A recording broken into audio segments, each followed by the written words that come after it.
This podcast is brought to you by Hoare Chartered Accountants. Hoare Chartered Accountants are based in Galway City and are a leading provider of audit, accountancy and taxation services. For more information, visit hoarecharteredaccountants.ie. You're welcome along to this week's episode of the Maroon and White Pod. On today's show, we'll be looking back on round 2 of the action in the Senior Hurling Championship, as well as the Senior B and Intermediate Hurling Championship. We have a bumper show on today's show. So in part 1 of the show, I'll be joined by Damian Curley to look back on the 8 games in the Senior Hurling Championship. Then in part 2 of the show, we have Galway Hurling chairperson Claude Geoghegan, and Claude will explain basically the Premier Intermediate Hurling Championship and how's it going to work, along with Premier Junior Hurling Championship next year and the structures of those competitions. Claude also talks about Gavin Keary, the latest appointment as Galway Under-20 Hurling Manager, and what could come up potentially at the next county board meeting in regards to hurling and what could happen for Galway at Congress later this year. But before we do that, I am going to bring listeners the latest edition of the power rankings between the Senior, Senior B and Intermediate Hurling Championship. So first up in the power rankings in the Senior Hurling Championship, they are as follows. In first place remain county champions Loughrea. In second place, St. Thomas's 2 from 2 and show once again why they are contenders. One of the most formed teams in the championship, Clanbridge, in third place. Could easily be higher, but I will be interested to see how Clanbridge can do in the knockouts and can they keep this form throughout the championship. But safe to say 8 goals in the first 2 games has been really impressive. In fourth place, Turlockmore obviously got their campaign back on track, 529, and showed why they will be contending once again. So they remain in fourth place. In fifth place, Ormore Mary. They're no longer a common team. I think we can all agree there what they've shown in the first 2 games, and even the impressive nature of that performance at the weekend, 120 to 16-point winners over last year's county finalist Captagal, has really showed that they can contend this year for the Tom Callanan Cup. In sixth place then, Sarsfield's an impressive win for them over Tommy Larkins. So they're up 3 places. In seventh place, Captagal down 2 places, 1 point from the first 2 games. So it's vital now for Captagal to get a result against Sarsfields to try and stay in this championship. And it's the same for Tommy Larkins against Ormore Mary. They're down 1 place in 8th place, and they really need to get something because Captagal or Larkins really won't want to be relying on score difference. Then in 9th place, up 3 places, Craughwell. They now have a winner-takes-all clash against Loughrea. Basically, whoever wins that game in Group 2 will be straight through to the Senior Hurling Championship quarterfinals. So it's a big incentive there for Craughwell and nothing to lose at all for them. In 10th place, Athenry, last year's Senior B champions, up 1 place, 2 from 2. Victories over Mike Cullen and Gort, and a big one now for them to come against Thomas's, and we'll really start to see where they're at. In 11th place, and they're down 5 places, is Castlegar. They'll be disappointed with that performance against Turlockmore, and they'll really want to rectify things now in the final game, but the final game obviously against Clanbridge, so that's going to be a really, really big test for them. Then in 12th place, Ardrahan, they obviously had a big defeat at the weekend to Clanbridge, so it's just about bouncing back for Francis O'Connor and his management team and the players there against Turlockmore, but they still do remain in this championship even though they've lost their first 2 games. Then in 13th place, Kilkennyren, obviously beaten at the weekend by Craughwell, but do have their final game to come now where they really feel they can get something. Then in 14th place, Gort, obviously disappointed for them to lose Athenry, but they will have Craig Laddie back for the next game, which will be a big boost there. He would have been a big loss for them. Then in 15th place, Clymer Daly, 2 heavy defeats, but they do have this game coming against Kilkennyren, and basically whoever loses it into relegation, whoever wins it through to the knockout stages. So a big one there for them. And similar to that, Mike Cullen, they're in the exact same situation. Have a game against Gort, winner through, loser into relegation. So, but Mike Cullen obviously a heavy defeat for them at the weekend, so they'll want to bounce back there. Onto the Senior B rankings. The form team in the championship at the minute, Haskell Frohana, 136 in their first game, 229 at the weekend. Colin Mannion with 32 points, really shooting the lights out for them. And I think it's safe to say they're the most impressive team in the Senior B Hurling Championship so far. But Port Pierces are a close second and really impressive there. They move up two places in the power rankings, and Shane Raftery and Terrell Donlan on the management team there will be delighted. Big performances. Killian Fahey 2-8 at the weekend. Joanna Donlan impressive again. Oisin Flannery and even Harry Mitchell in goals. So they'll be happy where they're at, and they'll really want to push now in the final game and get straight through to the semi-final. Kilnadine and Leitrim in third place, down one place. The midlife held for themselves against Ballindereen, where probably in control early on and only won it through a late Stephen Malloy point there. So they don't want to push on now in their final game against Lee Mellows. And Ballindereen, fourth place, down one place. But the character, the spirit they showed in that game against Kilnadine Leitrim, loads for them to build on there. Lee Mellows, they're up three places. In fifth place, they got their campaign back on track with a good victory over Teen Aberdeen. Mulla, they remain in sixth place. Obviously, had the two tough games first, so the final game now. They obviously got Conor Dolphin and Davy Glennon back on the pitch, which are big positives. And Portumna, they're down two places in seventh place. They'll be disappointed, obviously. Like in a Senior B final last year, they'll want to get a win now in their final game and just get into the knockout stages. I think for Portumna and Mulla, it doesn't matter how they get there, it's just about getting there. And Teen Aberdeen, the intermediate county champions, they're down a bottom place at the minute, down one place, but they do have a big clash coming now against Ballindereen, which is a repeat of the intermediate county final a few years ago, so it makes things interesting there. Just finally, then on the intermediate hurling championship power rankings. So very hard to pick a team in first place here, but it's Ballygare for me. So Ballygare still remain in first place. You couldn't really separate themselves and Kinvara, obviously a draw at the weekend, but Ballygare have consistently shown their form all year, so that's why I'm just keeping them in first place, but can't really separate themselves and Kinvara by much considering the draw at the weekend. So Kinvara there in second place, Carramore in third place. Had a real battle against Abbey but to come through that in the group, I think it's a big positive for them. So they're in third place. Beha, 2 from 2, fourth place, up one place. Skahanamont Bellew, again, loads for them to build on in the early stages of this championship. But with Athenry to come, it's now looking like they'll top the group. So it's why they're in fifth place and up one place. Mealich Aircourt, they're down two places into sixth place. I know John Fleming came off injured there, so hopefully it is not too serious there. But down in seventh place then is Ceylon, and Ceylon and Mealich Aircourt now meet in a massive clash, which basically the loser will be a Premier Junior team, even though they probably still will be in this Intermediate Hurling Championship. Clymer, they got their campaign back on track against Crowell, so they're in eighth place. Then in ninth place, Rahu Newcastle, a Premier Intermediate team for next year, so they're there in ninth place, up one place. Crowell, they're still in contention to get out of this group, so they're in 10th place, up one place. In 11th place, Clanbridge, they're up three places, scored 8-19 at the weekend, so you could not move them up with scoring 8-19 in a hurling game.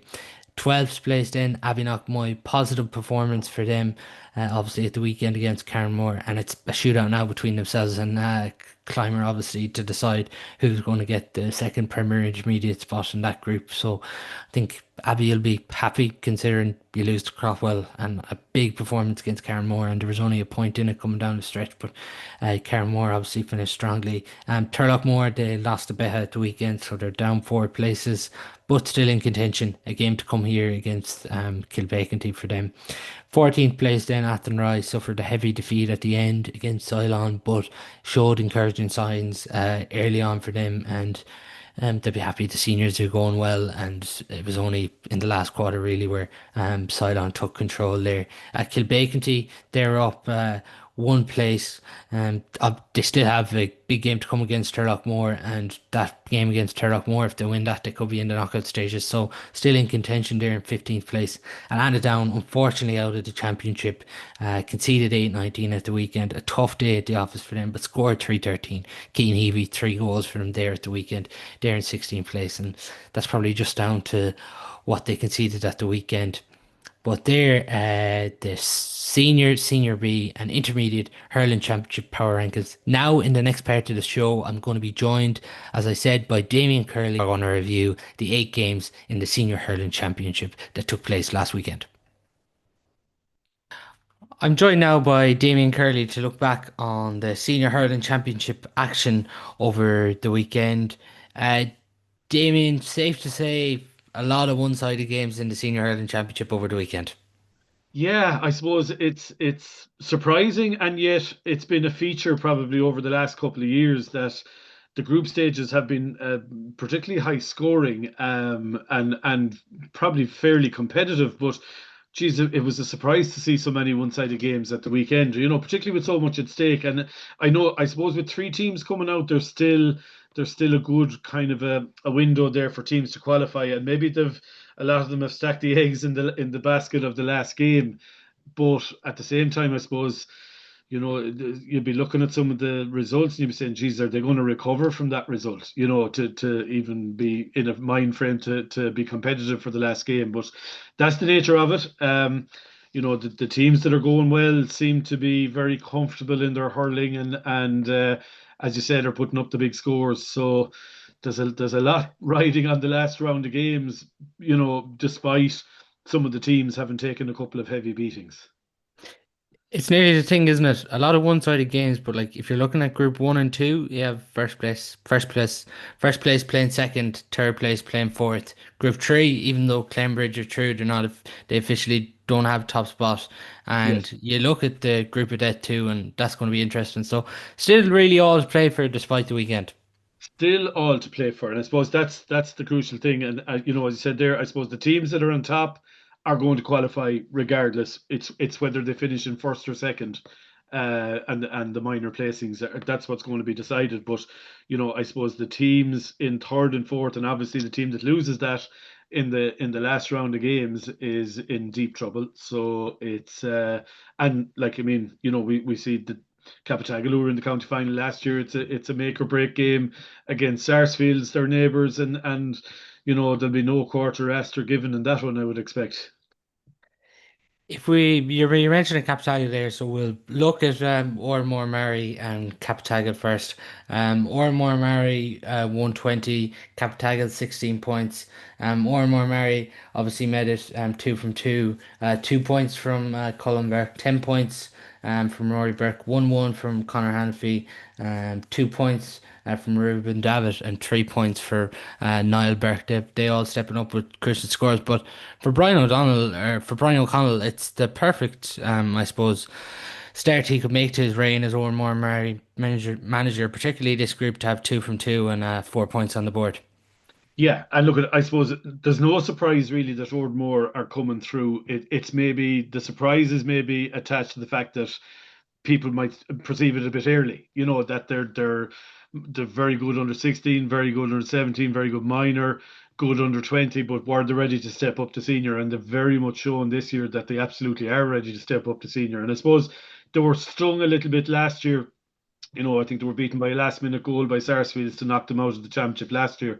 They were probably a little bit stung by that, and I think they've probably rallied the troops, and definitely they're a team that are on the up, and obviously they have the underage success to back it up. So, it's as I said, the only surprise is that it's maybe happening now for them. And look, it may be too early yet, but as in winning a championship, but certainly they're laying down a marker by putting their name down as one of the qualifiers. You would have to think they definitely are contenders now. Well, I suppose, yeah. Like, I mean, I suppose any team that, has won their first two matches and looks like they're going to be cruising into a quarter final has to be given respect. Now, I suppose the only drawback is maybe a lack of experience. You look at the other teams that are going to be there, the Loughrays, the Turlough the Clarendon Bridges, like they've been around the block. The Sarsfields, they've all been thereabouts over the last couple of years. You'd have to assume that that little bit of experience and know-how might stand to them a bit more. Whereas Ormore Mary are probably in the rookie phase of senior hurling, but they're certainly going the right way. They're certainly going to be a force to be reckoned with in the next couple of years. Sometimes maybe you strike when your chance is there, and maybe it's as wide open this year as it's ever been. Who knows? It could be Ormore Mary's year if they keep on the roll that they're on at the moment. I know people might say Damien Linford or Ormore Mary that game coming up against Tommy Larkins, but Ormore Mary obviously have top spot wrapped up. They've beaten Sarsfields, so even if Sarsfields get to 4 points, they have the head to head to them, and obviously Larkins and Cappy only on a point after 2 games. So this game is still important for Ormore Mary to keep the momentum going, considering after this game, no game for 4 weeks. Yeah, and the word that you mentioned there, momentum is hugely important. There's no two ways about it.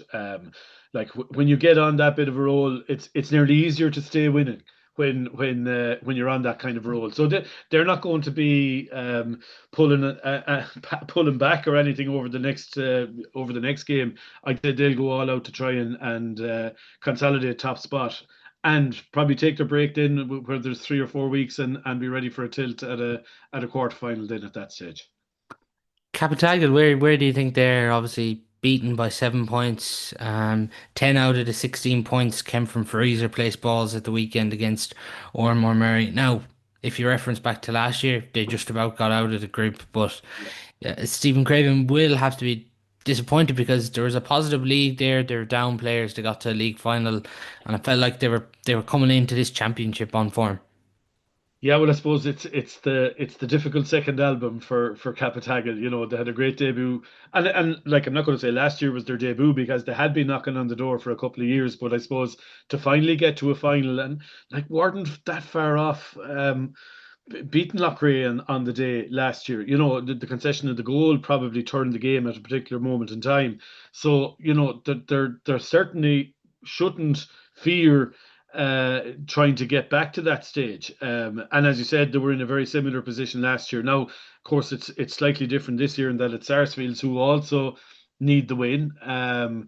So that they'll both be going at it hammer and tongs. Like that'll be as good as a county final, that particular game, because there's so much at stake. I suppose looking from Capitagan's point of view, I'm sure they're absolutely disappointed to be where they are, but there's not you can't kind of feel sorry for yourself in a very condensed kind of a championship. You just have to go for it the next day that you're out, and like it is make or break for them the next day. So if that's enough to motivate them, they'll give it a good rattle, but it'll be a tough one against Sarsfields. It adds to it, doesn't it? You think back to last year, the quarter final between Sarsfields and Capitagal. Sarsfields were 7 up, and Cappy came back to beat them. This definitely adds to it, and as you mentioned, like I think the focus for Larkins and Cappy now has to be to just win this final group game. Yeah, absolutely. And I suppose, look, it's probably a nice position to be in lots of ways. I mean, you're training this week, and you know exactly what's at stake when the next game is coming up. So you kind of have to leave nothing behind you. You just have to go for it, and those three teams in particular will be going all out to try and get that result to remain in the championship in the knockout phase. Yeah, actually, just looking at the table, it's Larkins who lead by 4 on scoring difference there. So Captagal actually sit bottom of this group, but as I referenced, even that Molly game last year, they managed to get through, and then they just built momentum. Sarsfields obviously get back on track against Tommy Larkins at the weekend. 25 points to 214 winners. 16 points between Alex Kinnear and Kevin Cooney ultimately proved to be the difference there. Um, Impressive here by Sarsfields the way they've bounced back. Yeah, look at. I suppose probably nobody foresaw the result in the first game, with Sarsfields getting turned over by Orton Murray. So I suppose that put them slightly on the back foot. But with the squad of players that Sarsfields have, there was always going to be a kickback in them, and I'd be surprised if they don't make the knockout stages. And they getting the win last week obviously put them back on track. So that'll build a lot of confidence. They have a lot of really good young players, that have been knocking on the door of intercounty teams over the last few years. And should be well capable of having a cut at the senior title. I don't know, I can't remember many years since they won their last one, but there certainly should be nearly coming with a tilt at another one at this stage, considering the amount of players that have come through the ranks over the last number of years. Yeah, just on that, Alex Kinnear, he really showed, I suppose, the value and how important he is to this Sarsfields team. They obviously missed him first day out.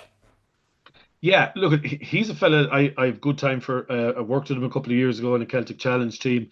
Really vibrant, really intense kind of a player that covers that ground from kind of nearly full back line to full forward line really well. When he gets on the ball anywhere around the shooting zone, he's going to score.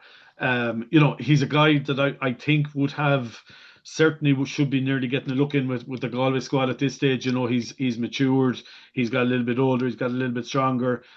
He has great pace and good. He's a good striker. He has all the attributes needed to be a really good hurler, and he's a fella that Sarsfields depend on a lot for those scores. And you throw in the Coonies then into that mix as well. They have a lovely sprinkling of up and coming talent. Yeah, obviously not having Joseph at the weekend was a blow, but then impressive when you consider all the younger players that stepped up for them. Like as you mentioned there, they're on 2 points, the two teams behind them on a point. Like it really puts them in a big position now to go after second place in this group. Yeah, and that's look having lost the first game, I'm sure that's their target from here on. To get to at the very least a preliminary quarter final. So they should really be in the mix. I'd be very surprised if they're not. Yeah, left one or two goal chances behind them, and then you consider for Larkins, Jason Flynn gets that free from a goal laid on. I think Larkins will probably be disappointed, like 214 to 25 probably does flatter them when you consider the late goal from Flynn. Yeah, and look, it's like Sarsfield's Larkins are a team that have been kind of building nicely over the last couple of years. They've been bubbling under a little bit. Got to a quarter final, I think, one year. I think I remember them getting beaten by Clarendon Bridge. Um, they're a brilliant club, to be honest. Their population, even though the geography of the area is quite big, the population is quite small. So they're really maxing out the amount of players that they have coming through, and they've been consistently producing good hurlers over the last 20 years. In all fairness, it would be nice to see them getting through. I just think it could be a bridge too far in this particular group. It was dubbed the group of death from the very start, and it has lived up to its nickname. There's no two ways about it. Would you be calling Larkins to miss out when it comes to I this I, group? I just think they might struggle that little bit when it comes to it. Yeah, with the quality that's there. But now look, it's in the hands of the gods really. At that stage, they can only go out and win their own game if they can. But it'll probably come down to the result of the Capitagrel Sarsfields game then after that. Yeah, it definitely has set it up nicely in Group 4. In Group 3, Turlockmore 529, Castlegar 114. A lot of talking points from this one. I don't know where you really really start with this one. Yeah, I like Castlegar after getting the good result in the first game. You said right, they're set for a nice run in this championship, and then they turn around. Turlock, like you ask anybody about Turlock, and the first thing they'll say, well, they don't have a marquee forward, or they're struggling to get scores, and then they put up a score like they did at the weekend against the team that won their first round game. It's just I don't know where you put that one. As you said, is it an anomaly, or is it a true reflection of where Turlockmore are at the moment and where Castlegar are at the moment? Who knows? I'd say Matt Murphy is probably scratching his head, wondering what the hell went wrong. He wouldn't be, his teams wouldn't be noted for conceding scores like that, and certainly that amount of goals. So look, Turlock seem to have some players back on form. They've a couple of guys going really well. They've flattered to deceive that little bit over the last number of years. So maybe finally this will be the year that they'll break the duck. Yeah, like you talked there about the forwards, and it's a point that's often referenced at Turlock. But you look across the weekend, Jamie Holland won six, Tom Quirk, who actually played centre forward at the weekend, won three, Connor Walsh 7 points, Killian Whelan 2-4, and then Sean Loftus 4 points. Five out of their six forwards racking up big scores at the weekend. Yeah, yeah, and like it's a great sign of a team that's going. You'd be saying on any given day, if six of your forwards were getting 2 points apiece, that'd be a good return. But like, I mean, you've guys there getting 4, 5, 6 points apiece. Like that's fair scoring. Like if they keep that up, they'll be a force. There's no two ways about it. Yeah, they obviously switched up the weekend. Dahi obviously played an attack. It was something they tried in the first game. They moved him back, and you can obviously see the advantages. But even like Sean Lennon, obviously he was unwell for the first game, and he was back in the terraces. Darren O'Shaughnessy referenced after the game, but like still with him to come back as well. Signs are good because the Clarenbridge game was obviously a setback in their season too. Yeah, well, and look at firstly, the best regards to Sean, and we wish him a really speedy recovery. And he's a big loss. He's been one of the most consistent club hurlers for the last couple of years. But and it makes the Turlock achievement at the weekend all the more laudable. I mean, to win it without a player of that quality, and to win by that much without a player of that quality is some achievement. So you'd have to say they're definitely on the right road. As you said, they've tinkered a little bit. Maybe Dahi might get a bit of freshness out of moving up towards the forwards. Um, Anything is possible for Turlock. They certainly will be in with a shout. They're definitely going to be in the knockout stages. They're going to be difficult to beat. Just a big positive too, I think, for Galway Hurling. Like fantastic to see Killian Trayers back on the pitch because obviously he played that game against Clare early on in the league, got a nasty hamstring injury, and um, for a player who was called into the Galway senior hurling team, I'm sure it was a great year for him. But just great to see him back on the pitch at the weekend and get through 42 minutes. Absolutely, absolutely. Yeah, no, it's great to see a guy like that back. And as you said, it's an interesting time of the year because I suppose once the intercounty was over, there's a kind of a lull there for a couple of weeks, and now there's a real chance for fellas to put them back in the shop window, if you like, for intercounty selection. I'm sure Mihal and his crew are probably trawling every match at the moment, trying to see who's going well and who's in form and who could do a job for him next year. And I suppose in the context of a Galway setup, we're probably looking at a change of the guard at this stage, and should be a lot of new young faces coming in. So guys like Killian and all those fellas that you mentioned there, they'll definitely be putting their hand up for selection on that. Castlegar, like where do you feel they are now? Like this will be a fair turnaround if they can turn it around here. Conceding 529, scoring 114, and probably not enough when you consider the group they're in. Like how do they get things back on track now? Jesus, is it Claren Bridge they have left to play? I think it is. Yeah, it is. You'd have to assume the Bridge are going to go for the juggler here. They'll want to top the group, get straight to a quarter final, and I suppose Castlegar are in their way. Look, who knows with Castlegar? They can be.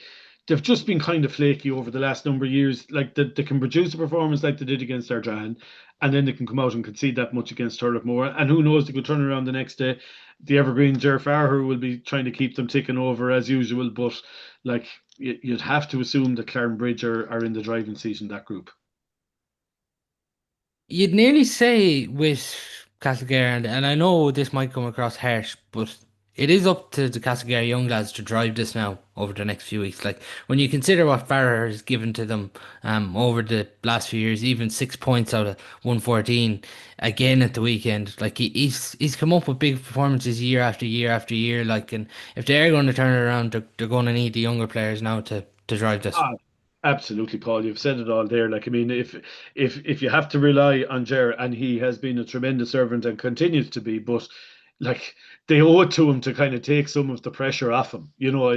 Every day you'd listen to a report of a Castlegar match, you're still expecting Ger Farrer to pitch in with 10, 11, 12 points. So like they need to step up. They have to. And I mean, if they don't, they're probably wasting their time because like they're a long time now. I think was it 1987 was the last time was their last appearance in a county final. You know, for a proud club like Castlegar, who have been senior during all that time, like and have never deviated downwards. It's a shocking statistic, really. You know, and a lot of good hurlers have gone through, and you know, it looks like Ger will probably go through now without achieving the ultimate. But you know, the as you said, the younger guys have to step up to the mark and take some of the pressure off the likes of Ger. Yeah, I know Darren Ear was one of the brighter sparks as well for them at the weekend. An impressive performance for him on a difficult day for um, Castlegar. Damien Clanbridge 628, Ardrahan 119. Is this the year for Clanbridge? I think we've maybe referenced that point over the last couple of times I was talking to you, Paul.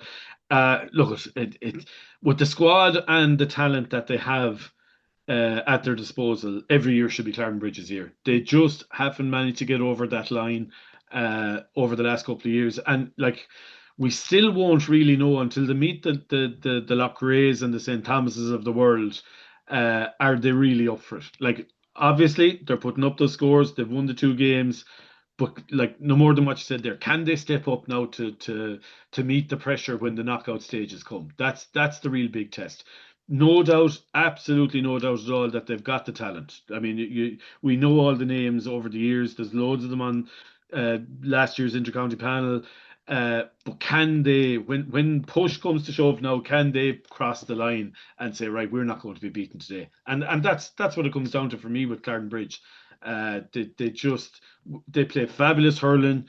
They put up the big scores, but when the game is 12 points to 11, can they dig out the victory at that stage? That's going to be the test. My big question mark that I still have beside Cambridge is in 5 weeks' time, the hurling's going to be different conditions. It's not going to be moving as fast, and like I wouldn't be surprised if it proved me wrong. But I'm the jury's still out on me for them, even given their performances. I still think, as you said there, you come up against a Loughrea, a Thomas's, like they're seasoned teams, and obviously if they were to come past Turlockmore again, I think it's a completely different game as well. Yeah, I fully agree. And your point is well made about the conditions. Like we've seen this now over the last couple of years. Weather has been pretty good in the group stages, pitches are in great condition, ball is flying. Teams like Clarendon Bridge are absolutely motoring. Then and it kind of kicked off nearly there this evening. I had to put the top on me out in the pitch this evening for the first time in a long time. So the cold air is beginning to kick in. The rain is coming with it. The ground will start to get heavy.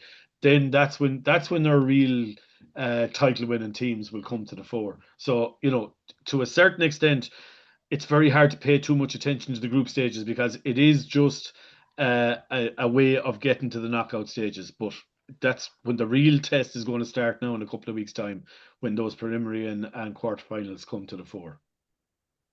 You look at the spread of scores for Cambridge over the weekend.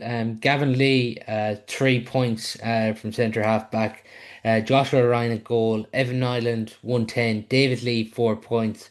Mark Kennedy, 2-3. Keen Salmon, a point. And Aaron Nyland, 1-3. Yeah, yeah, it's a fair spread and an impressive. You know, again, you that's all you can ask of any set of forwards that are playing for your team. You know, to contribute, whether it's through work rate or through scores, and obviously they're contributing with scores there and work rate. But as we said, you know, it's an unfortunate way of looking at it, but I think you can nearly disregard the results from the groups when the group stages are over. We're going into a different phase of the championship. It's going to be absolutely dog eat dog. Weather conditions are going to change. You know, you're going to end up with a different championship and possibly with a different team coming to the top. There's a degree of sympathy you'd have to have, I think, for Francis O'Connor, our Drahan's manager. He's in his first year. He doesn't have Derek Fahey. Johnny Glynn's obviously back in America, and Jason Kennedy, who's been a big scorer for them in the club championship over the last few years. Not to have him, they're big losses for our Drahan. Absolutely, and they're a side that I kind of just feel. something small would get them over the into the knockout phases. They've been there or thereabouts for the last couple of years, and the Fahis obviously are a big mainstay for them. Johnny be a fierce loss because even as the weather would be getting bad, as we were talking about, Johnny be a great man to win dirty ball in a full forward line or a half forward line. So it's just very hard to put your finger on where they stand. I suppose the results and being on the wrong side of the results in the group stages kind of tell their own story. That's probably where they are. Like they're a good senior team without really having the capabilities to get to a knockout phase. That's what it looks like anyway. They've just been they've been stuck in that rut of being kind of fourth in the group over the last couple of years and just struggling to get out of it. As you said, if they ever manage to get a full team on the field on a given day, they'll be a force to be reckoned with. I've no doubt about that. But they just seem to be struggling a little bit at the moment. Yeah, and they'll probably have regrets when you look back at it because there's big chances there against Castlegare. Castlegare obviously have the head-to-head on them, so they can't actually catch Castlegare, and then they're up against it against, well, Turlock in the last game. Now you would expect Turlock to come through that, given Turlock's performance and given how Ardran bounced back. So they're looking like the team who'll enter the relegation semi-final in this group at the minute. Yeah, it does. It does look that way at the minute. It's and like there's no doubt they'd have the capability to survive a relegation battle, but look, it's not where anybody wants to be at this time of the year, and it does look like that they're not going to be able to get through. We talk about Clarenbridge and Turlockmore, county champions Loughrea, 425, Clonmere Daly, 3-8. Safe to say Loughrea got their scare in the first game against Kilcaniron, and they're able to work on that for 2 weeks and laid down a marker against Clonmere Daly, defeating them by 20 points at the weekend. Yeah, I was at that game, and to be honest, they could have won it probably by another 10 points. In all reality, they had a couple of what you would call routine kind of wides in the course of the game. They just look a class apart at the moment. Loughrea, I suppose getting the monkey off their back last year and winning the title has brought them to a place where they're very comfortable in their hurling. They use the ball very well. I was very impressed with Vince Morgan in the full forward line. Won a lot of ball, laid off a lot of ball, got his couple of scores. They seem to have a pretty much full squad in the field. They're missing Shane O'Brien, who's a loss for sure from last Paul year's Hoban team, as but well, yeah. and Paul Hooban as well, Yeah. but Jamie Ryan and Martin McManus were both back to very good effect, and played a big part in the game. They just look at they blew Killarmer Daly out of it. To be honest, they were just way ahead of them, and even more than the scoreline suggests. I would suggest. Yeah, Gavin Maher didn't feature for the Mitre. Anthony Burns, you would Came have in, to assume, obviously, he's coming back from some sort of an injury, given his form yeah. last year. But straight away showing it, 2 goals when he came in. Yeah, yeah, and just had that finishing touch. Like it's an amazing story for him, really. A guy that wasn't that much known about probably even this time last year, and just exploded onto the scene and is hurling like he hasn't a care in the world, and it's probably a lovely way to be. He's a good finisher. He's a great eye for goal. If you were a cornerback from the first minute, or you saw a fella coming in and tap you in the 45th minute, you'd be worried to see that fella coming. So I like the way Loughrea are going. They maybe overdo the passing slightly at different times, but they're very assured about where they play the ball, and they kind of wait for their opportunity to hit the full forward line with it, and they were definitely reaping rewards from that. Isn't it interesting with Ryan and McManus coming back? They're obviously strengthening it, but they nearly have to move sort of players around now to try and fit in everyone. Like we see Joe Mooney move back to the half back line at the weekend. Yeah, and Joe hurled well in the half-back line. I think he's actually better facing the ball, coming to meet the ball rather than have to turn when he gets it. So that move certainly hasn't weakened them. They kind of played Jamie as a third midfielder, left two inside, left a lot of space inside, and certainly the guys inside benefited from that. So and kind of run from deep. They got one goal where I think Vince Morgan caught a high ball, took the man on. There was a runner coming off his shoulder, laid it off, and it was stuck in the back of the net.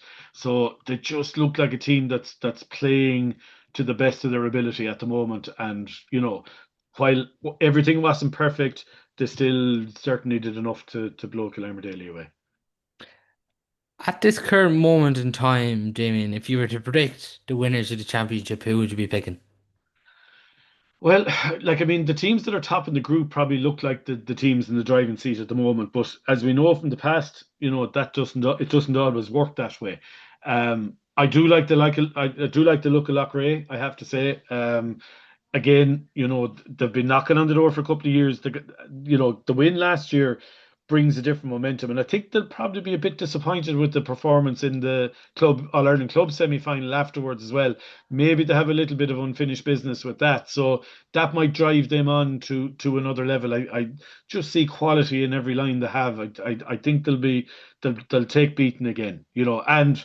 We mentioned the conditions and everything. They're one of those teams that won't be afraid to dog it out when it comes to it. So, it'll the likes of Turlock and Clarenbridge and Thomas's and all of those now have to reach the standard that they're setting at the moment. But again, as we well know, when it comes to knockout hurling, anything is possible. You mentioned there about Loughrea, Crowell getting two wins obviously in that group at the weekend, 124 to 313 winners over Kilkenarren. Crowell will have to be happy where they are, two wins from two in that group as well, and nothing to lose as well going into this Yeah, game against Loughrea. yeah, you have a free throw of the dice in the game against Loughrea. And, I suppose the fact that it's kind of a local derby will bring a bit of spice to it, but neither team will be overly worried if they lost it. Crowell will certainly be happy with two wins. They're going to be they'll be at the very least a preliminary quarter final. Maybe they'd like to be in. I suppose you'd like to test yourself against the likes of Loughrea, being county champions. It'll tell you a bit about where you stand at the moment, And if you're within a couple of points of them, well, then you're not doing too bad in my book. It wouldn't be the end of the world if Crowell lost that one. I think if they put in a good performance, show a bit of guts and determination, and that they're up for the fight, it'll set them up well for the knockout stages. Yeah, Kieran Leon's really graduated seamlessly into the senior ranks. 9 points out of their 124, and Tom Monaghan crucial as well, scoring 3 points for them at the weekend from midfield.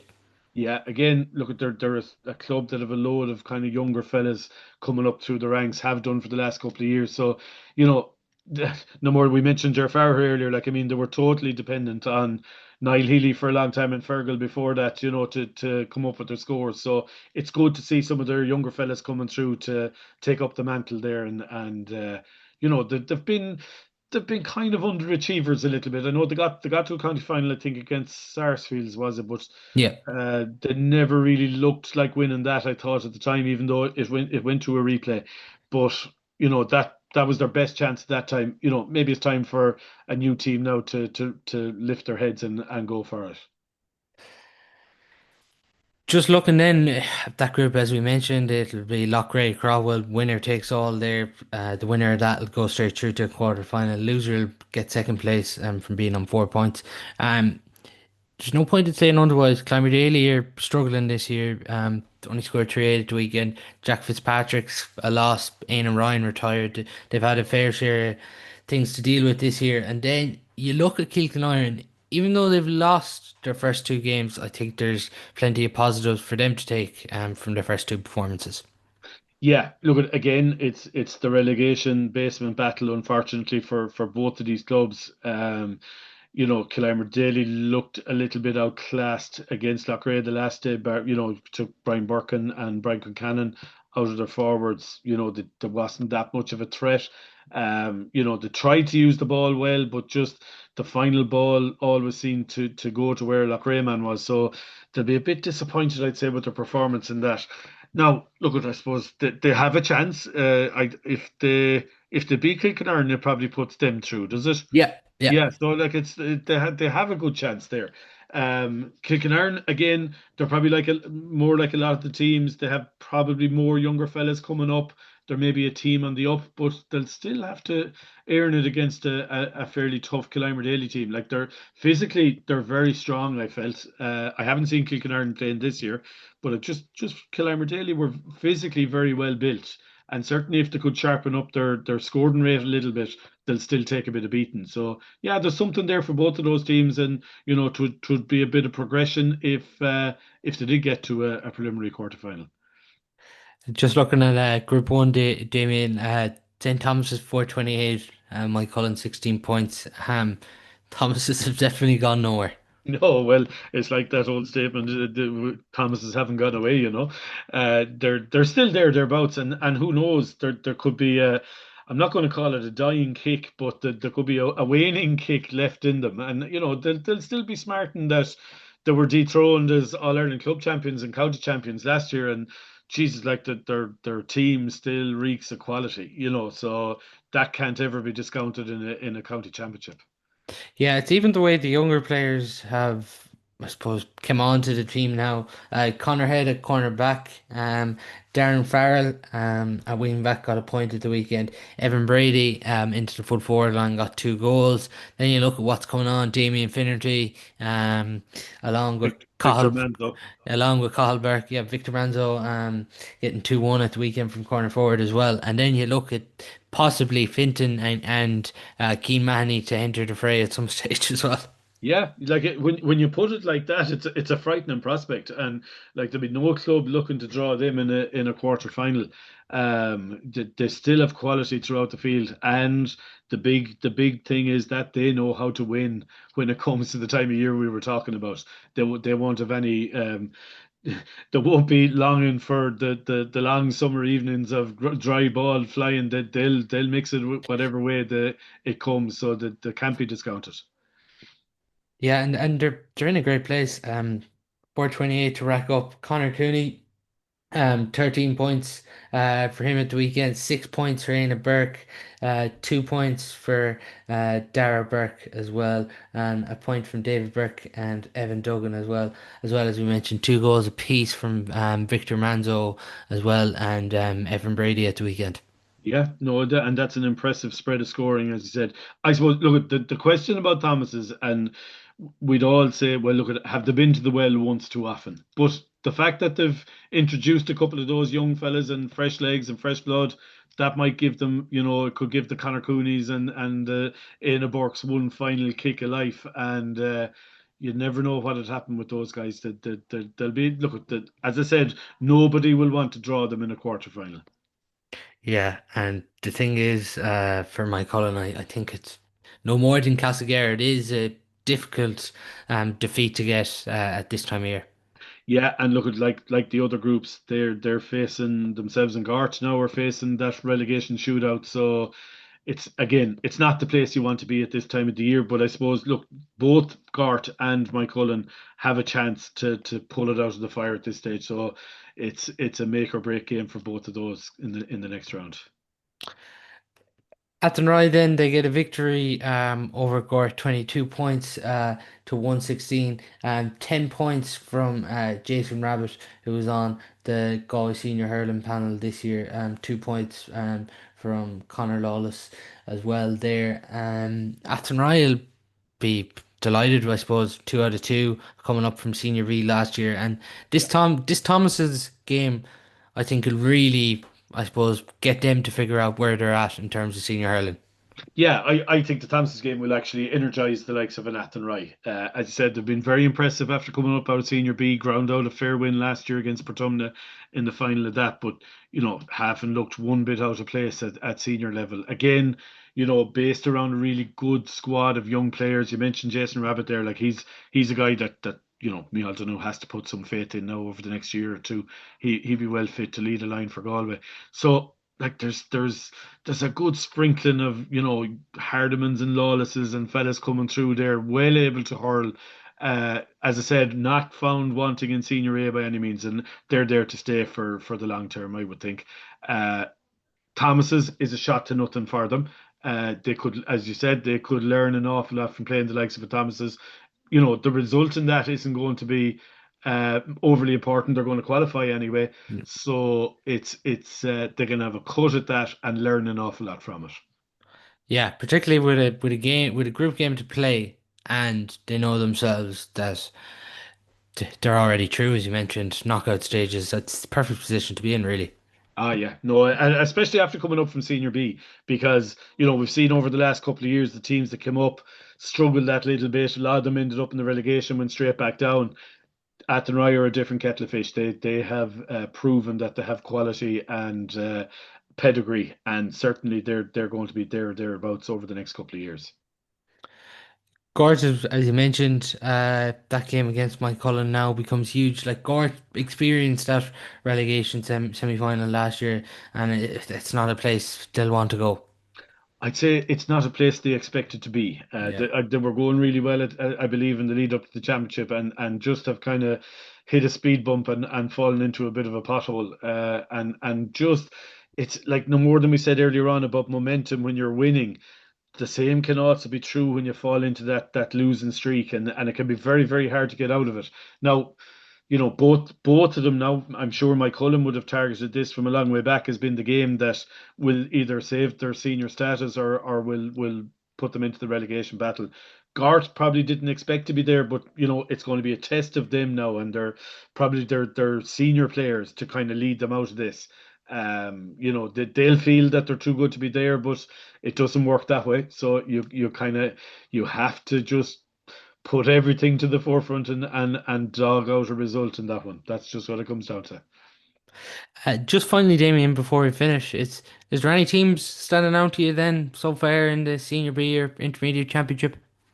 Well, the senior B is very interesting, obviously, because the format is going to change so much next year. The most of the teams there are really fighting for their survival, but you have to give a bit of a tip of the hat to a Haskell. They are absolutely motoring. Obviously, mostly down to Cathal Mannion. He's putting up massive scores. Just seems to be unhurlable at the moment. But then Kilnadima Leitrim are, both those clubs have been thereabouts at Senior B for the last couple of years.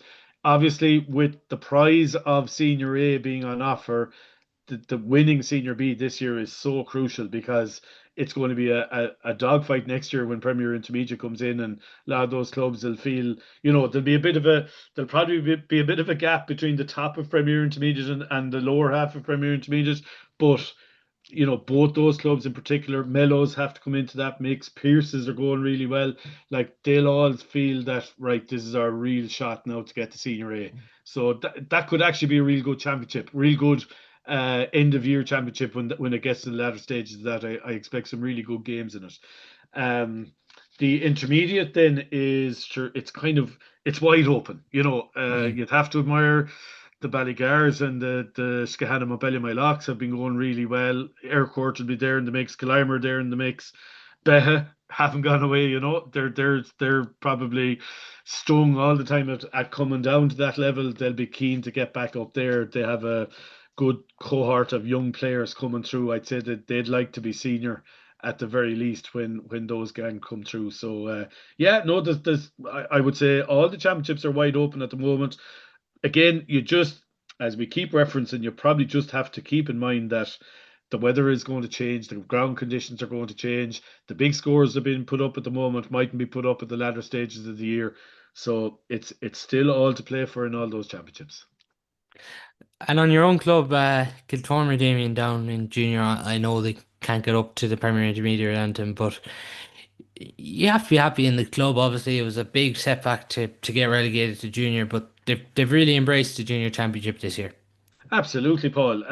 Like I'll put my hand up and say I would have been the first one that would say try and stay up for as long as you can and build a team from there and kind of work up. But I'd have to say, chatting to some of the lads, they've embraced the junior thing, and maybe they're playing at their level. They've got 4 wins and a concession last Friday night, so they've 10 points on the board, which we certainly wouldn't have got 4 wins for about the last 10 or 12 years. So to get that alone probably brings its own momentum, and I think the younger fellas are learning an awful lot. They're a lot more competitive.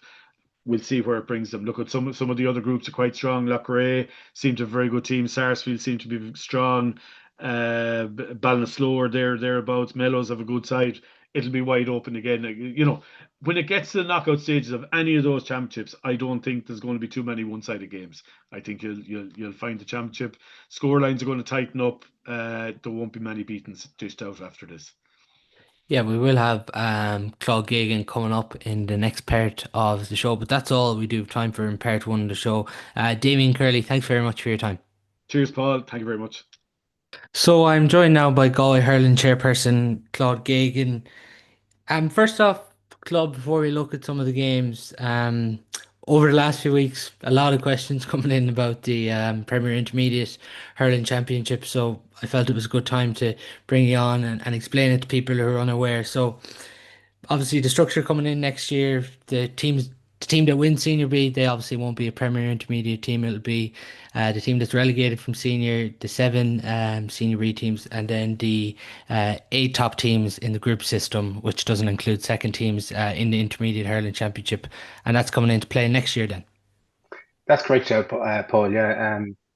On back of County Convention last year, there was a proposal brought to County Convention by Kilbeaconty that was sent to the Hurling Committee for discussion. And we had numerous meetings on it. The Kilbeaconty proposal, I suppose, it was rationalised a bit, I suppose, by the Hurling Committee on certain areas. Tweaked a little bit, but the basis of it was kept in place. That first teams only would basically be on one strand of senior, Premier Intermediate, and Premier Junior. And second teams and subsequent teams would start off at the Reeves Cup down to Junior A and down to Junior F as we have it at the moment. Why do you feel now was the time to change this system? Did you feel there was maybe concerns about how the championship was structured and to bring in this Premier Intermediate? Do you think now was the right time? Well, I suppose if we go back a few years, the initial reason for bringing in Senior B in the first place was forced on us really by Croke Park regulation, where we could only have 16 teams in the championship. As you're aware, and most of your listeners, of course, will be aware that we used to have a 24-team senior championship made up of 12 in A and 12 in B that were able to, you could qualify from B into the championship as such. But so that had brought about the change, really, the 16 senior and then the 8 senior B as it was. Played for a few years, the senior B championship, very competitive. Haskell a great example. Got to the final, ran the relegation final last year, and again this year one of the form teams. Like that, you could say that about practically any of the teams that have played in Senior B. But I suppose we didn't bring about the change initially as such. Like it came from one of the clubs, came from the Kilbeaconty club. When it came in, like I suppose we took it and looked at it and put forward what their, I suppose, a version of what they put to County Committee, and put that to the clubs basically to have the status quo or to bring in this new system. And the clubs voted to bring in the new system. So it was club driven really. I wouldn't say, like, I was honest with the clubs and that I thought in general I thought it was probably the right path to go. And listen, like to be people who will have issues with it, there's more people who are supportive of it, but regardless of what format of the championship you have, you won't have that. Big change, obviously, Claude. You see Teen Aberdeen go all the way to the intermediate final, to the 25th best team in Galway. Now you're going to Yeah. have the 17th best team representing Galway at a provincial stage. Yeah, and like, listen, the intermediate and junior Ireland championships, I think at club level came in 2004. I think my own club actually might have been the first team from Galway to play in it. Remember, they got beaten by Kildangan, actually, who've gone on to great things since. But our records in that area just isn't good. We've had one winner since it was set up. Now, listen, that's not important to a lot of people. I'm the chairperson of the Hurling Committee in Galway. It's important to me in the job that I have. Like the team that we did have win it, Ormore Mary, like we're an exceptional intermediate team, and some people would say maybe they were a senior team in intermediate for a few years, if that makes sense. And they've gone on to great things since, and we can see how well they're going again this year. Teen Aberdeen acquitted themselves incredibly well in their Ireland final last year, like really went down to the wire. Does it mean that Galway are going to start winning intermediate Ireland championships? It doesn't. Doesn't mean that it'll definitely happen, but it's increasing the opportunity. Yeah, and similar with the junior too. Just why no second teams then allowed into this championship, or is that solely based just on the proposal that was brought forward? Yeah, it's a modified version of what was brought forward. I think initially what was brought forward is the notion of a reserve championship. So we modified it a bit. Like there's a few things to it. Um, Largely we're trying to look after the game of hurling, I suppose, really in areas that are struggling a bit at the moment for various reasons, demographics among them. And we want to try and give championships that are as competitive as possible and that people can play at a grade that they're competitive at. That I suppose success does help clubs. It helps them grow in terms of health participation numbers, helps keep people involved, both on the playing field and also on the voluntary side and the administration of clubs and so on. That was a bit to do with it. Like, listen, like anything else, it'll come in for a year or two. People might decide, you know what, maybe we should let the second teams back in. It doesn't mean it's a forever thing, but we'll see. We'll see.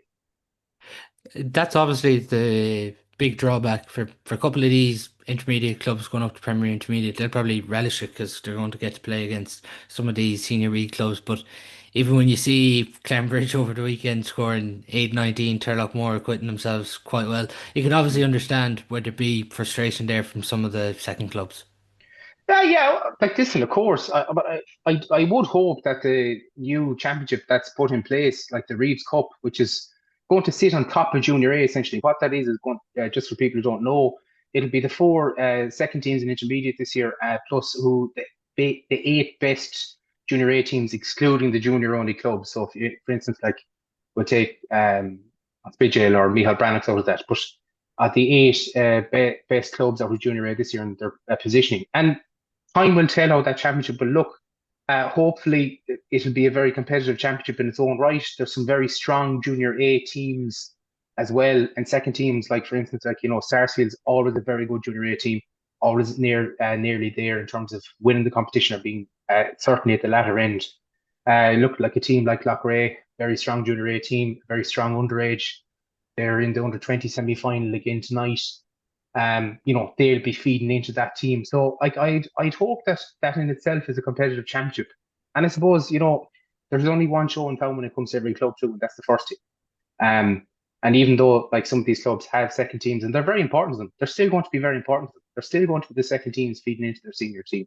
And I would hope that the new format of the Reese Cup will be competitive there for them. Just then for the intermediate clubs who'll be relegated to junior hurling and they're going to play with the likes of Spiddle, Brannock, Ballinasloe, Kiltormer, those clubs with first teams in junior. How's that competition being structured then? Well, I have to finalise it yet, obviously, Yeah, when you see who's in it and everything else for next year. But I think looking at it, the likelihood is there'll probably be 10 teams in it. So if that's the case, you're most likely looking at two groups of five yeah. um, as the most likely avenue that will go down with that, yeah. I know the junior competition obviously started a bit earlier than senior and intermediate. Would the plan be to run them by senior and intermediate now, or will that still to be decided? Yeah, it'll probably get a bit closer in timeline. I would say possibly might start a little bit earlier still, but not as early as it had to. Usually we have 3 rounds played of junior before we start senior and intermediate. That might come back to two or even one. It can get a little bit closer, but because the likelihood of it being two groups of five, you still need to start it that little bit earlier because you've that extra game to play. Um, and as with the intermediate hurling, and as you know, with the football games or competitions as well, there will be a date that we need to be ready by to play in the Connacht competition as well. So we need to keep that in mind. Just talking like about all this, Cloud, it's obviously next year and there's under Mm. 20 finals tonight as we're speaking and more finals will be played in the next few weeks in senior and intermediate. Logistics wise, how challenging is this time of year? It's listen, it's I was going to say it's a nightmare, but it's I don't mean that because it's a great complaint. Like our participation numbers have never been as high in Galway hurling. With the amount of junior competitions we have and where we play the under 20 championship now. Like you mentioned, the under 20 semi-finals are on tonight, and the under 20 C final is on tonight in Dublin Park later. So like we've 5 grades at under 20 hurling in Galway this year. We've junior A, junior B, junior C, D, E, F in junior hurling as well.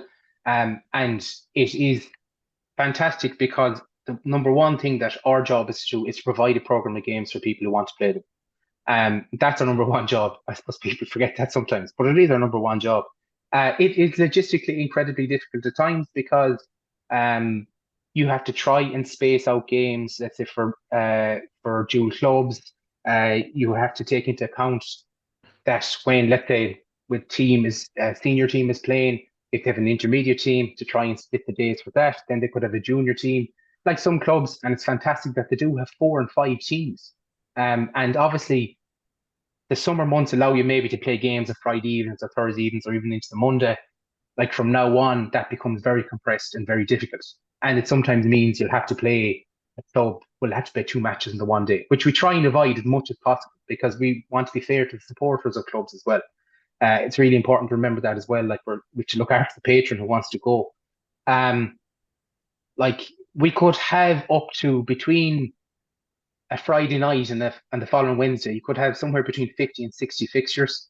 20 of them are obviously senior and intermediate, which you have to have a referee on, obviously, and 2 linesmen for each one of those. So it stretches resources a huge amount, and it stretches the resources of our referees at times as well.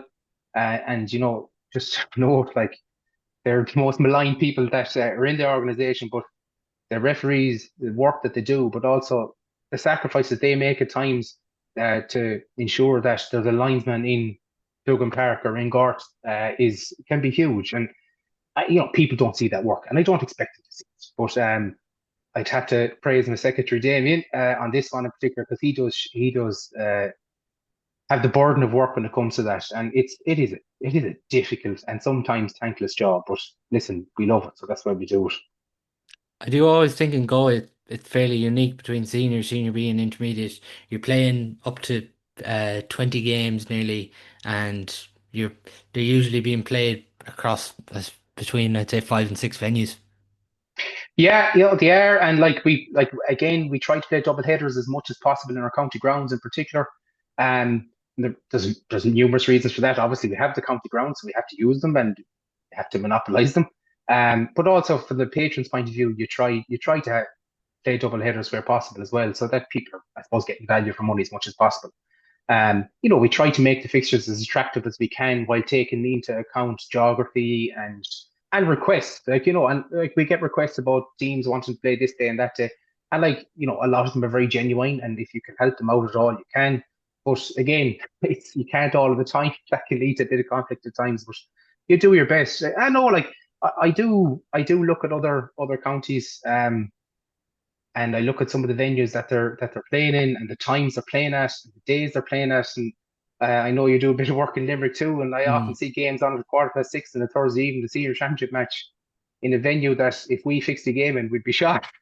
um, but in saying all that, like, we're incredibly lucky with the venues that we have available to us in Galway. Obviously, like Athenry, Pure Stadium, Tube, and Slow, but then the clubs as well, like with some amazing grounds that the clubs have produced, like you've Gart and Loughrea and Kilbacon, Carnmore and Clymer and Eween. Like we're blessed with the quality of ground that is made available to us. How do you think the championships are running so far? Well, from an administration point of view, fine in that all the games are played. Yeah, I know it's probably a bit of talk after the last round. We had a lot of games that seem to be imbalanced in terms of the scoring wise. But some of those games you wouldn't have predicted that. Uh, Yeah, you wouldn't definitely. have predicted that a month ago. You wouldn't even predicted it 3 or 4 days ago. And listen, you'll have a bit of that. Obviously, it's disappointing for the players involved when they don't perform to the best of their ability and all the rest of it. But like I was just looking at a few notes, Paul, before I came on, and our senior, like every single game in senior and senior B this week in our last round is consequential. Um, and in the intermediate, every single game in intermediate has to go off in the group. Each group has to go off at the same time because they're all consequential in their own ways. There's 1 or 2 teams that know where they are already and are out, but in general, practically every team in the championship still has something to fight I was actually just thinking that it's nearly set up lovely in the senior where you have 1 versus 2 and 3 versus 4. I know it's that way in the first two groups, and Clanbridge are already through, but like for. even the calculators could be coming out in that Oh group yeah, four easily.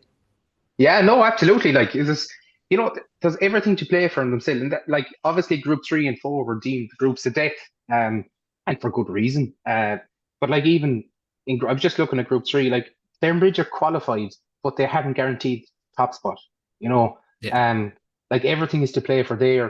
Castlegar, Turlockmore, Ardrahan, any of the three of them could technically end up in relegation, can all qualify. And obviously, Group Four is the one that's probably garnered people's attention most because obviously the Capitagle and Sarsfield's draw the first day really puts that, or I should say, the Capitagle Tommy Larkin's draw the first day really puts that in a knife edge. So like Moore qualified again there and are qualified top, but the other three all are fighting to both either qualify or avoid relegation at the same time. So real knife edge stuff. Yeah, we senior B games, Claude. You obviously mentioned it from the outset. Haskell, they're in the relegation final last year. They scored 136 in their first game. They scored 229 in their second game. Carl Mannion's got 32 points for them across the two games. Already looking at Senior B, you would have to say Haskell and Pierce is the standout formers there. Yeah, absolutely. Like, listen, they've had two very good victories. Like, Colin Mannion's just he's an exceptional player. Like, if everyone else is playing hurling and Colin Mannion's playing something else again. And like, listen, I'm delighted for Colin on a personal basis. Like, he's gone through a good few years of either severe injury or not being injury free. And probably this year, you could see his form both for club and county has been as good as it was because he probably got a really good run at injury free this year, and his form is absolutely exceptional. And it just shows how and it's not a one man effort in the Hasbro. There's a lot of good performers. I've seen Luke Kennedy playing for the Galway under 19 hurling team this year, and I believe he's performing very well too. Big man, he had to catch a puck out. A great thing to have. Um, and it's amazing, like, obviously, when you have a player like Cahill, what he can do for his everyone else around him in terms of raising their standards too, I'm sure. But like a Hasbro, in fairness, they've put a very good effort forward this year. An excellent management team that they have in place there, like Jimmy Brown, a top man in two Limerick as well now. So they've a really good job done there. Yeah, they really have got them organised this year, and even getting Sean Blaheen back too. Mm. They're nearly already looking like strong favourites. But in saying that, with this competition, I don't think anyone would have predicted after two games, Mulla, Portumna, and Tina Aberdeenry all to be on 0 points. Yeah, absolutely. And someone said it to me yesterday. I was at a different meeting, and I never checked it, but I'm sure the person who told me is correct. That's like Portumna actually lost the first two games last year and ended up at the Senior B final. So, I'm not sure if that information is correct or not. But the winner of Mulla and Portumna is back in. You know what I Yeah. mean? And would be rare to go again. I'm sure. Yeah, and even with that, you have Tina Aberdeenry and Ballindreen in the last game repeated that intermediate Mm, final a few years ago too, and yeah. scoring difference could come in there if Tina were to overturn them as well. Absolutely, yeah. No, like it's like it should be a real exciting weekend of games, particularly in the senior B as well as you say. Like obviously, the way the matrix of games worked out has led to this. I know there was a little bit of talk uh, about the notion of playing winner v winner and loser v loser. Um, I don't think there's actually any need to do that when you're three qualifying out of the group. I think, in fact, it just so happens that it's worked out better for us this way in that, as I said, I think there's very few teams. There's no team in senior date. I think there's two teams in intermediate that know for certain they can't qualify out of the group. But other than that, it's all to play for. Yeah, I'm not sure has that winner versus winner actually worked as much as people thought because in the football now you have a lot of teams wrapped up with their seasons. But obviously with the senior B, the team that finishes bottom, they'll just be a premier intermediate team in both groups there. Yeah, exactly. Yeah. So obviously the fact that there isn't a relegation process to go through as such. So you won't have relegation finals in senior B this Yeah, and year, or then you intermediate for that intermediate either for that matter. yeah, and then you'll have second versus third Exactly. in the quarterfinals. Those quarterfinals for Senior B, they're fixed for There'll be again 2 weeks after that again. 2 weeks. So Yeah. yeah, exactly. Yeah. So after the next round of games, it'll be 2 weeks after that. So that'll be the case. Yeah. And just on the format of the competitions this year, is it going to be every 2 weeks in the lead up to county finals, or is there any weeks where it'll run back to back? No, like the plan as per fixture list at the moment is every 2 weeks. Obviously, it's always open to change. Nature can play its part in that, or other circumstances, obviously, which can be which no one would want to see. Like obviously, if there was deaths or something like that. But obviously, we hope not for that. But no, like it's every second week basically. Hurling football, and it goes in that way till I think it's the 3rd of November this year. I think our final is on for if I'm off the top of my head. I do have to ask you then, Claude, was there, I suppose with Galway getting knocked out early and none of us wanted that, No. was there a discussion to bring it forward or is it just date set and that's the way we go? No, no, we never considered it. Like we put out the master fixture booklet as quickly as we can after draws and things like that. But the competition dates are given to the clubs much earlier in the year. You're probably talking February or March, and we adhere to that. And those dates go out to obviously all of the clubs. It also goes to the players. Um, and like, listen, that is the strongest aspect of the split season that we have in that the certainty that it gives all the players, both club and county. Um, I suppose we did ever consider pulling it forward. One of the things that it did allow is, some of the county players to get away for a while as well if they wanted to.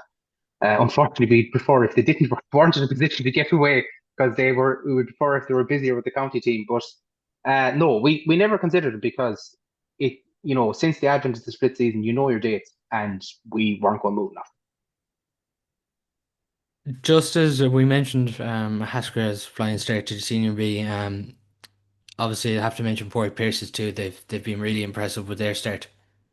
Oh, super. Parry Pierce has a lot of good young hurlers and playing a nice style. I see Killian Fahey's put up a lot of good scores at the moment. I see him play Celtic Challenge a few years ago for Galway. He was excellent. And listen, obviously doing the right thing and going the right direction. Um, I know Searle is involved there as well. Searle Donnan, excellent coach in his own right as well as other people there. So like it's things can turn around relatively quickly. You get organized, you get the right coaching, and also an injection of youthful players like Jonah Donlan, another example, a fine prospect for his club and hopefully for Galway into the future as well. The likes of Killian and Jonah coming into a club team make a big difference, and they are proving that that's the case already. Yeah, a strong win for Pierce's at weekend 323 to 214 winners over Portumna.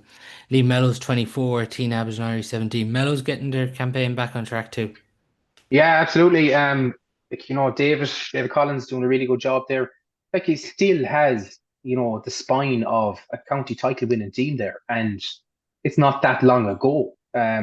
You still have Mark Hughes, amongst others, Conor Kavanagh. They're all like excellent club players in their own right still. The Morrisseys, great club players, who are still providing, a really good solid base with them.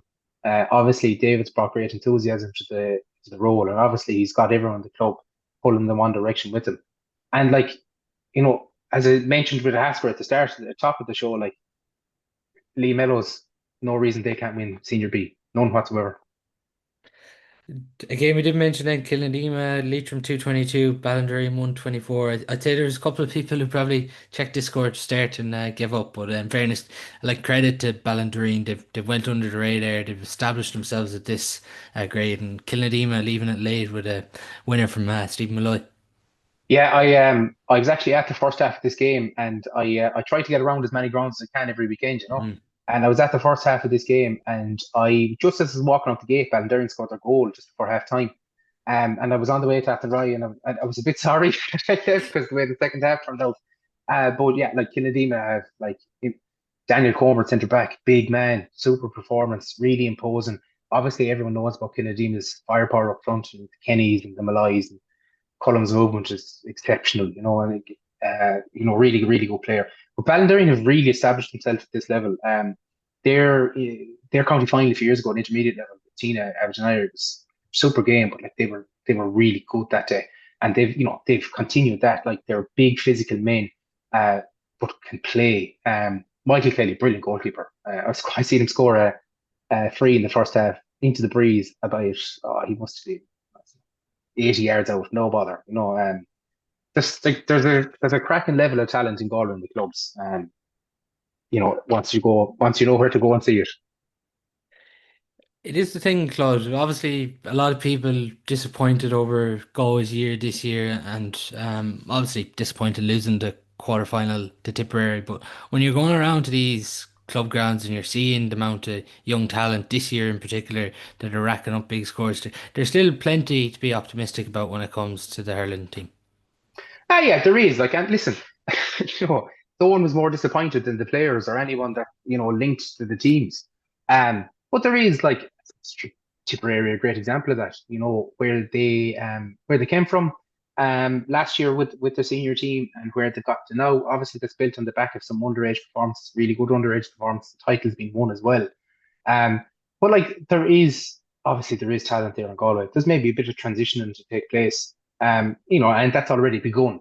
But listen, hopefully we can see a bit more again, try and retain Division One status, maybe push on a bit in the league again next year and see where it brings us. But no, listen, there's brighter days ahead, no doubt. How is it this time, Claude, working with Mihal and the management team as chairperson? Excellent, really good working relationship with Mihal and all of his team. Some of the backroom team have been in place a while, so really good relationship there. Obviously, everyone knows Tex, great man Tex, but Agent Silver's there with him. Maybe mightn't be as well known, but an excellent man to get things done. But super excellent relationship. Mihal and I know Porrick on the football side, but I don't deal with Porrick. But Mihal, like it's all about Galway. How can we improve Galway? Not just with the team, but is there anything he can do to help improve the situation of Galway GA as a whole?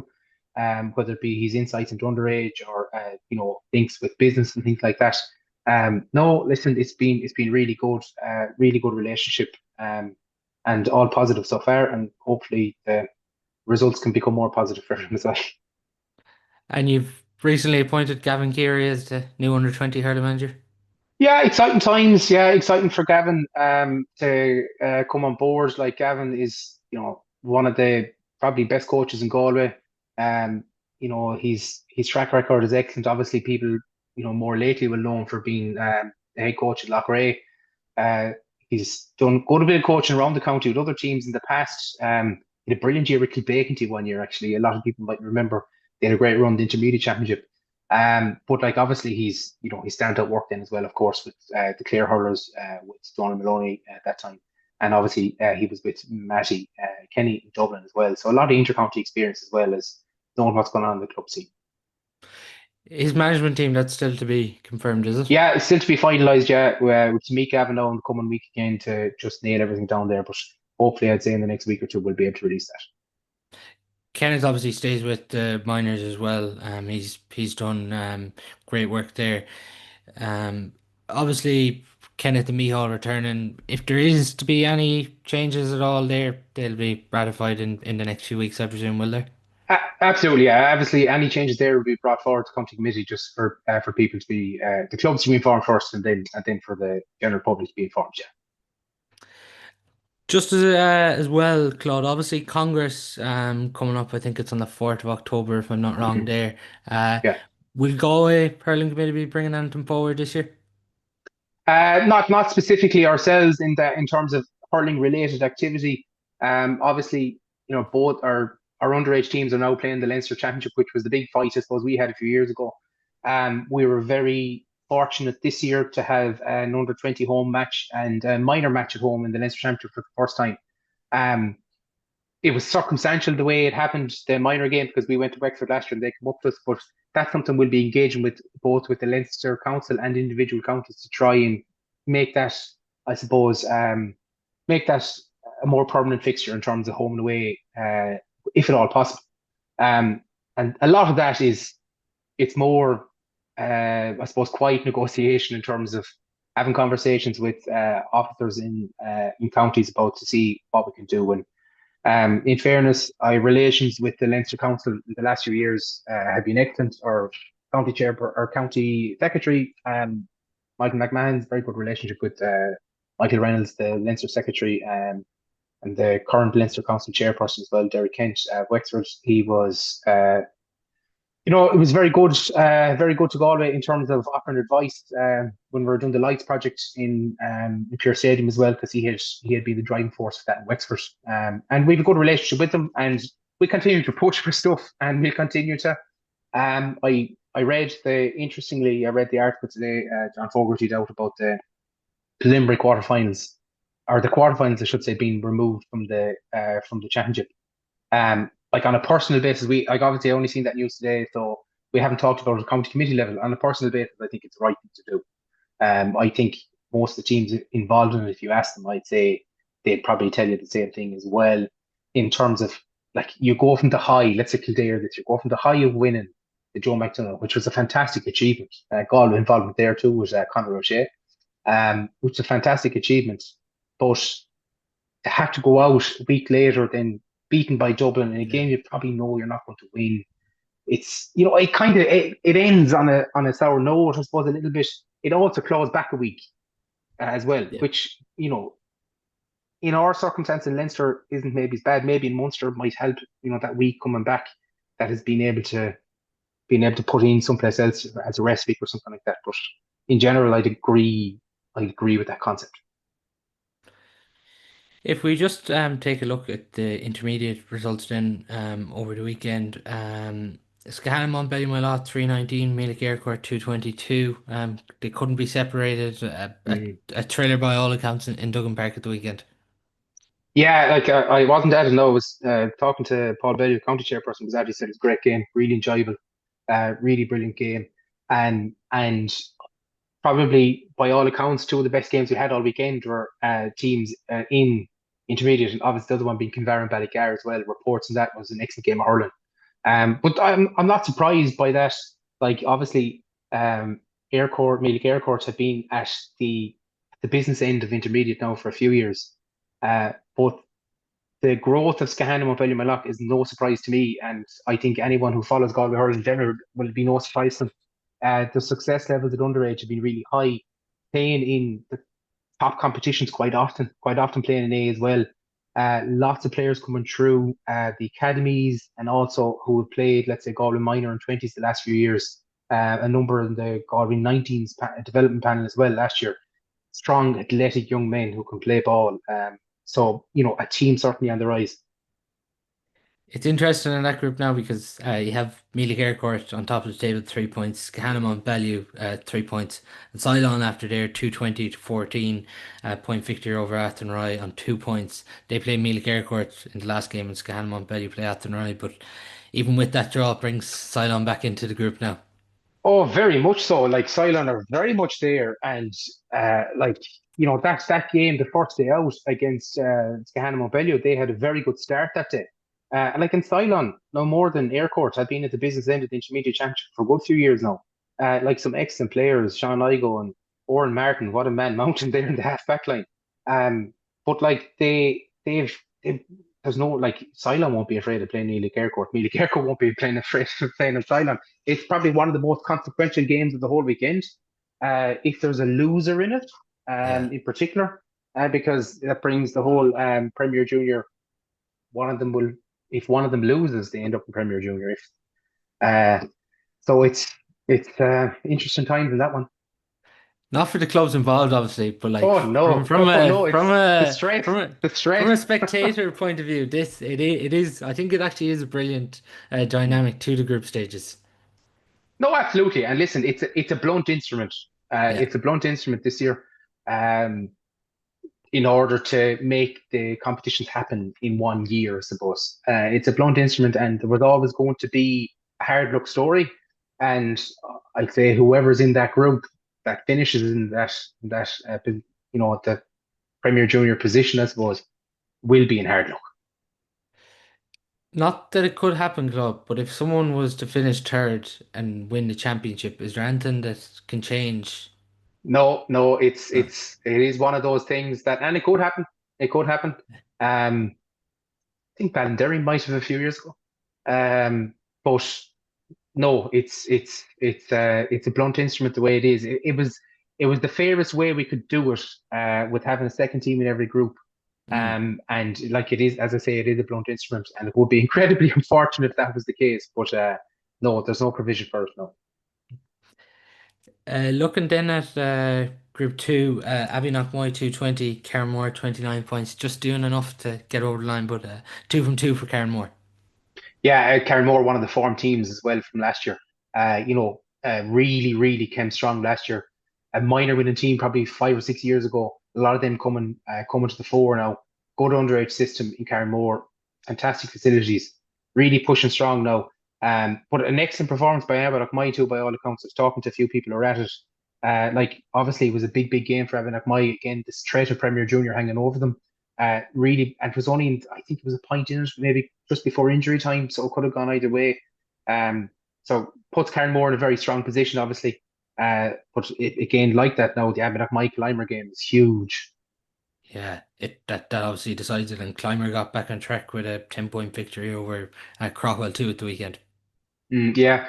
Crowell had a great victory the first day out. Probably lost a few players to the senior team. I think Sean Gilligan played very well the first day for them. I think they've lost him to the senior team now, as happens. But Clymer have big. I mentioned a few teams having big men. Clymer have a lot of big men, and lots of very good hurlers in their own right. Kevin Haney, amongst others, and obviously Aidan Ryan there this year as well. Aidan's track record with club teams and goal is very strong, and it's a few very good years of Clymer Daly, so he knows his business as well. So yeah, it's another group that every game matters. Even like we know Crowell won't be an intermediate next year as a second team, but like Crowell are in a good position to qualify at the moment. And I'm sure like they'll be looking for results against Carnmore to try and ensure that too.